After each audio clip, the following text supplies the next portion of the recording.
ಮಹಿಳೆಯರ ದುಡಿಮೆ ಇಲ್ಲದೆ ಸಮಾಜದ ಏಳಿಗೆ ಸಾಧ್ಯವಿಲ್ಲ. 7ನೇ ರಾಜ್ಯ ಮಟ್ಟದ ಮಹಿಳಾ ಬಹಿರಂಗ ಸಭೆಯ ಸಮ್ಮೇಳನ.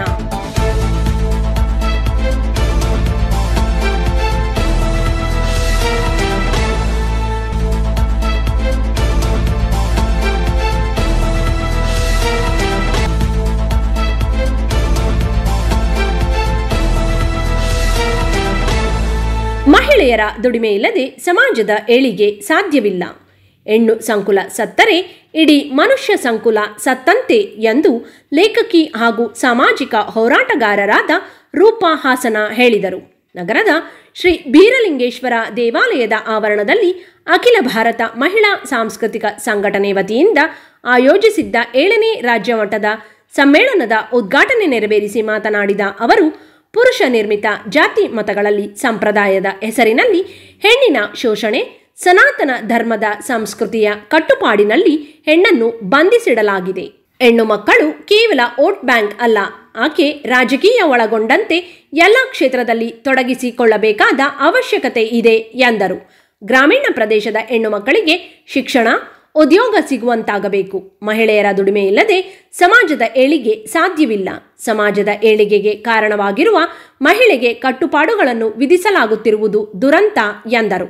ಈ ಸಂದರ್ಭದಲ್ಲಿ ಎಸ್ಯುಸಿಐ ರಾಜ್ಯ ಕಾರ್ಯದರ್ಶಿ ಕೆ ಉಮಾ, ಸ್ವಾಗತ ಸಮಿತಿ ಅಧ್ಯಕ್ಷೆ ಡಾಕ್ಟರ್ PM ಅನುರಾಧ, AIMSSನ Chabbi Mohanty, doctor Sudha Kamath, BR Aparna, S Shobha ವೇದಿಕೆಯಲ್ಲಿ ಉಪಸ್ಥಿತರಿದ್ದರು. ಬದ್ಧತೆ ಮತ್ತು ಅವರು ಕಾರ್ಯಕ್ರಮವನ್ನು ಮಾಡುವಂತವರಲ್ಲ, ಒಂದು ಉದ್ದೇಶವನ್ನು ಇಟ್ಟುಕೊಂಡು, ಒಂದು ಸ್ಪಷ್ಟವಾದ ವೈಚಾರಿಕತೆಯನ್ನು ಇಟ್ಟುಕೊಂಡು ಅವರು ಕಾರ್ಯಕ್ರಮಗಳನ್ನು ಹಮ್ಮಿಕೊಳ್ತಾ ಬರುತ್ತಿರೋದ್ರಿಂದ ನನಗೆ ಅವರ ಎಲ್ಲ ಕಾರ್ಯಕ್ರಮಗಳ ಜೊತೆಲಿ ಸಂಘಟನೆ ಜೊತೆನಲ್ಲಿ ಇರೋದು ನನಗೆ ತುಂಬಾ ಸಂತೋಷವನ್ನ ಕೊಡುತ್ತೆ ಮತ್ತೆ ಗೌರವಯುತವಾಗಿದ್ದು ಅಂತ ನನಗೆ ಅನಿಸುತ್ತೆ. ನಾವಿವತ್ತು ಭಾರತ ಸ್ವಾತಂತ್ರ್ಯ ಅಮೃತ ಮಹೋತ್ಸವವನ್ನ ದಾಟಿ ಮುಂದೆ ಬಂದಿದ್ದೀವಿ. ಇವತ್ತು ಈ 75 ವರ್ಷಗಳಲ್ಲಿ ಅಂಬೇಡ್ಕರ್ ಅವರ ನೇತೃತ್ವದಲ್ಲಿ ನಾವು ರೂಪಿಸಿಕೊಂಡಿರುವಂತಹ ಸಂವಿಧಾನಕ್ಕೆ ನಿಜವಾಗೂ ನಾವು ಹತ್ತಿರವಾಗಿದ್ದೀವಾ ಅಥವಾ ದೂರವಾಗ್ತಿದ್ದೀವಾ ಅನ್ನುವಂಥ ಪ್ರಶ್ನೆಯನ್ನ ಇಟ್ಕೊಂಡು ನಾವು ಮುಖ್ಯವಾಗಿ ಇಟ್ಕೊಂಡು ನಾವು ಮುಂದುವರಿಬೇಕು ಅಂತ ನನಗನ್ಸುತ್ತೆ. ಯಾಕೆಂದ್ರೆ ನಿಜವಾಗಿ ಪ್ರಜಾಪ್ರಭುತ್ವದಲ್ಲಿ ಪ್ರಜೆಗಳೇ ಪ್ರಭುಗಳು, ಅದು ಹೆಣ್ಣು ಮಕ್ಕಳನ್ನು ಒಳಗೊಂಡು ಅಂತ ನಾವು ಅದನ್ನೊಂದು ಸ್ಪೆಷಲ್ ಕ್ಲಾಸ್ ಆಗಿ ಹೇಳಬೇಕಾದಂತ ಪರಿಸ್ಥಿತಿನಲ್ಲಿ ನಾವಿದ್ದೀವಿ ಅಷ್ಟೇನೆ.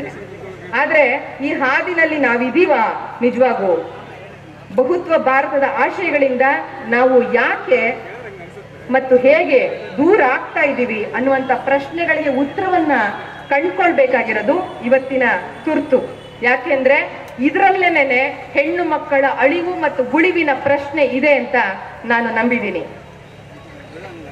ಯಾಕೆಂದ್ರೆ ಪ್ರಜಾತಂತ್ರಕ್ಕೆ ಕಡು ವಿರುದ್ಧವಾದಂತಹ ಸರ್ವಾಧಿಕಾರ, ದೇಶದ ಎಲ್ಲ ಜನರಿಗೆ ಹಲವು ಏಕರೂಪದ ನಿಯಮಾವಳಿಗಳ ಬಲವಂತದ ಹೇರಿಕೆ, ಫ್ಯಾಸಿಸಂನ ಕರಾಳತೆ, ಬಕಾಸುರ ಬಂಡವಾಳಶಾಹಿಯ ಕಪಿಮುಷ್ಟಿ, ಅಭಿವೃದ್ಧಿಯ ಹೆಸರಿನ ಅಪಸವ್ಯಗಳು, ಮಿತಿ ಮೀರಿದ ಬಡವರು ಮತ್ತು ಶ್ರೀಮಂತರ ಈ ಗ್ಯಾಪ್ ಇದೆಯಲ್ಲ ಅಂತರ, ಮತ್ತೆ ಎಲ್ಲ ಮೀರಿದಂತಹ ನಿರುದ್ಯೋಗ, ಭ್ರಷ್ಟಾಚಾರ ಮತ್ತೆ ಚುನಾವಣಾ ಅಕ್ರಮಗಳು, ಜೊತೆಗೆ ಹವಾಮಾನ ವೈಪರೀತ್ಯದ ಕರಾಳತೆಗಳು, ಮತೀಯ ದ್ವೇಷ, ಮಹಿಳೆ ಮತ್ತು ತಳ ಸಮುದಾಯಗಳ ಮೇಲಿನ ಹಿಂಸೆ, ಕ್ರೌರ್ಯದ ಪರಾಕಾಷ್ಠೆಯಲ್ಲಿ ಇವತ್ತು ನಲುಗ್ತಾ ನೈತಿಕವಾಗಿ ಮತ್ತು ಮೌಲ್ಯಯುತವಾಗಿ ಕುಗ್ಗಿ ಹೋಗ್ತಾ ಇರುವಂತಹ ಪ್ರಸ್ತುತ ನಮ್ಮ ದೇಶದ ಪ್ರಜಾತಂತ್ರ ಹಿಮ್ಮುಖವಾಗಿ ಹೆಜ್ಜೆ ಇಡ್ತಾ ಇದೆ ಅನ್ನುವಂಥ ಭೀತಿ ನನ್ನನ್ನು ಒಳಗೊಂಡು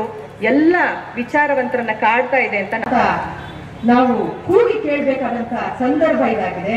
ಇದರಿಂದಾಗನೇ ಹೆಣ್ಣು ಮಕ್ಕಳ ಪ್ರಮಾಣದಲ್ಲಿ ಅಗಾಧ ಕುಸಿತ ಉಂಟಾಗಿ ಮದುವೆಗೆ ಸಿದ್ಧವಾಗಿ ನಿಂತಿರೋ ವರಗಳಿಗೆ ಇವತ್ತು ಹೆಣ್ಣು ಮಕ್ಕಳು ವಧು ಸಿಗದಂತ ಪರಿಸ್ಥಿತಿ ನಿರ್ಮಾಣ ಆಗಿದೆ. ಇದು ಕೂಡ ಹೆಣ್ಣು ಮಕ್ಕಳ ಮೇಲಿನ ದೌರ್ಜನ್ಯಕ್ಕೆ ಇನ್ನೊಂದು ರೀತಿಯಲ್ಲಿ ಹೆಚ್ಚಳಕ್ಕೆ ಕಾರಣ ಆಗಿದೆ ಅಂತ ಹೇಳಿ ನಮ್ಮ ಸಮಾಜಶಾಸ್ತ್ರಜ್ಞರು ಗುರುತಿಸ್ತಾ ಇದ್ದಾರೆ. ಅದ್ರ ಜೊತೆಗೆ ಹೆಣ್ಣನ್ನ ಕದ್ದೊಯ್ದು ಒಂದು ಕುಟುಂಬದ ಒಬ್ಬ ಪುರುಷ ಮದುವೆಯಾಗಿ ಆ ಕುಟುಂಬದ ಹಲವು ಪುರುಷರು ಅವಳನ್ನ ದೈಹಿಕವಾಗಿ ಬಳಸ್ಕೊಳ್ಳುವಂತಹ ಅನೇಕ ಘಟನೆಗಳು ದೇಶಾದ್ಯಂತದಿಂದ ಇವತ್ತು ವರದಿ ಆಗ್ತಾ ಇರೋದನ್ನ ನಾವು ನೋಡ್ತಾ ಇದ್ವಿ. ನಾವು ಹಿಂದೆ ಹೋಗ್ತಾ ಇದೀವೋ ಮುಂದೆ ಹೋಗ್ತಾ ಇದೀವಿ ಎಂತ ಅಮಾನುಷ ಹಂತವನ್ನ ಮುಟ್ಟಿಬಿಟ್ಟಿದೆ. ಇದನ್ನ ಎಲ್ಲಿಂದ ಸರಿಪಡಿಸೋದು ಅಂತ ದಿಗ್ಭ್ರಮೆ ಮೂಡುವಂತ ಪರಿಸ್ಥಿತಿಯಲ್ಲಿ ಇವತ್ತು ನಾವಿದ್ದೀವಿ. ಈ ಎಲ್ಲ ಕ್ರೌರಿಗಳಿಗೆ ನಮ್ಮ ಸುತ್ತಲಿಂದಲೇ ಬಹಳಷ್ಟು ತರಹೇವಾರಿ ಉದಾಹರಣೆಗಳನ್ನ, ಭೀಕರ ಉದಾಹರಣೆಗಳನ್ನ ನಾವು ಕೊಡ್ತಾ ಹೋಗ್ಬೋದು. ಆದ್ರೆ ಇದೆಲ್ಲವನ್ನ ಬಿಡಿ ಬಿಡಿ ಪ್ರಕರಣವಾಗಿ ಮಾತ್ರ ನೋಡಬಾರ್ದು. ಅಂತಹ ಪ್ರಕರಣದ ಬಗ್ಗೆ ಮಾತ್ರ ನಾವು ಧ್ವನಿ ಎತ್ತಿ ಪ್ರತಿರೋಧವನ್ನ ಮಾಡಿದ್ರೆ ಇವತ್ತು ಸಾಕಾಗೋದಿಲ್ಲ ಅಂತ ನನಗನ್ಸುತ್ತೆ. ಯಾಕಂದ್ರೆ ಈ ಎಲ್ಲ ಹೆಣ್ಣಿನ ಮೇಲಿನ ಕ್ರೂರ ದಾಳಿಗಳನ್ನ ಪುರುಷಾಳ್ವಿಕೆಯ, ಪುರುಷ ಕ್ರೌರ್ಯದ ಪ್ರಕ್ರಿಯೆಯಾಗಿ, ಅಂದ್ರೆ ಇದನ್ನೊಂದು ಪ್ರಾಸೆಸ್ ಆಗಿ ಇದು ಹೇಗೆ ಬೆಳೀತಾ ಬಂದಿದೆ ಅಂತ ನಾವು ಅರ್ಥ ಮಾಡ್ಕೊಳ್ಬೇಕಿದೆ. ಆಗ ಮಾತ್ರ ಸಮಸ್ಯೆಗಳನ್ನ ಬಹು ಆಯಾಮಗಳಲ್ಲಿ ನಾವು ಹೇಗೆ ಎದುರಿಸಬಹುದು ಅನ್ನೋದಕ್ಕೆ ಮತ್ತು ಸಮಗ್ರವಾಗಿ ಮತ್ತು ಇವತ್ತು ಸಮರೋಪಾದಿಯಲ್ಲಿ, ಯುದ್ಧೋಪಾದಿಯಲ್ಲಿ ಇವತ್ತು ಕೆಲಸ ಮಾಡುವಂತ ಅನಿವಾರ್ಯತೆ ಇದೆ ಹೆಣ್ಣು ಸಂಕಲನವನ್ನು ಉಳಿಸ್ಕೊಳ್ಳೋಕೆ.